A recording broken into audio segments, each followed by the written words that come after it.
Masala chilli idli எப்படி செய்வதுன்னு பார்க்கலாமா வாங்க. இருக்கேன் இட்லியை நம்ம நைட்டே வேக வச்சு எடுத்துக்கலாம் காலையில் செய்கிறதுக்கு. அப்படி இல்லை நைட் வேணும்னா காலையிலே இட்லியை ஊற்றி ஆற வச்சு எடுத்து வச்சுக்கலாம். இப்போ இட்லியை நல்லா கட் பண்ணி எடுத்து வச்சுக்கலாம். இந்த மாதிரி எண்ணெய் நல்லா காஞ்சிடுச்சு. இப்போ பொரித்து எடுத்துக்கலாம். தீயக்கூடாது, நல்லா செவுக்க வந்தோடனே எடுத்துக்கலாம். இப்போ நல்லா செவந்துருச்சு, லைட்டில் மாற்றிக்கலாம். இப்போ எல்லா இட்லியும் பொரித்து எடுத்தாச்சு. ஸ்டவ் ஆன் பண்ணி அதே கடாயில் எண்ணெய் ஊற்றிக்கலாம். பட்டை, லவங்கம், சோம்பு போட்டிருக்கேன். ஒரு வெங்காயம் கட் பண்ணி வச்சுருக்கேன், பெரிய வெங்காயம், தக்காளி 1, பச்சை மிளகாய் போட்டு வதக்கிக்கலாம். 2 பச்சை மிளகாய் போட்டால் போதும், ரொம்ப வதங்கக்கூடாது, லைட்டாக வதங்கினா போதும். 1 ஸ்பூன் வெறும் மிளகாத்தூள்,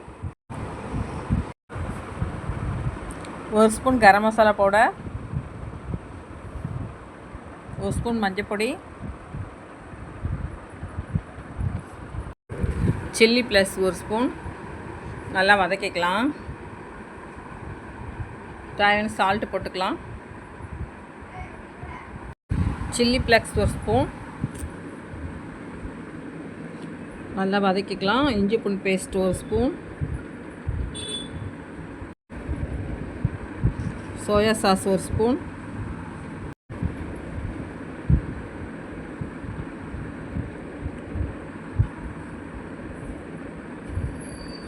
தக்காளி சாஸ் 1 ஸ்பூன்.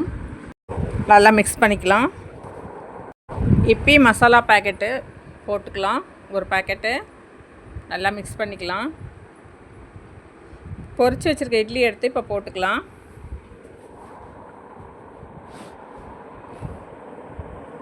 நல்லா கலந்து விட்டுக்கலாம். கொஞ்சம் கொத்தமல்லி தூவிக்கலாம். மசாலா சில்லி இட்லி ரெடி ஆகிடுச்சு. நீங்களே ட்ரை பண்ணி பாருங்கள். இந்த வீடியோ உங்களுக்கு பிடிச்சிருந்தா லைக் பண்ணுங்கள், ஷேர் பண்ணுங்கள்.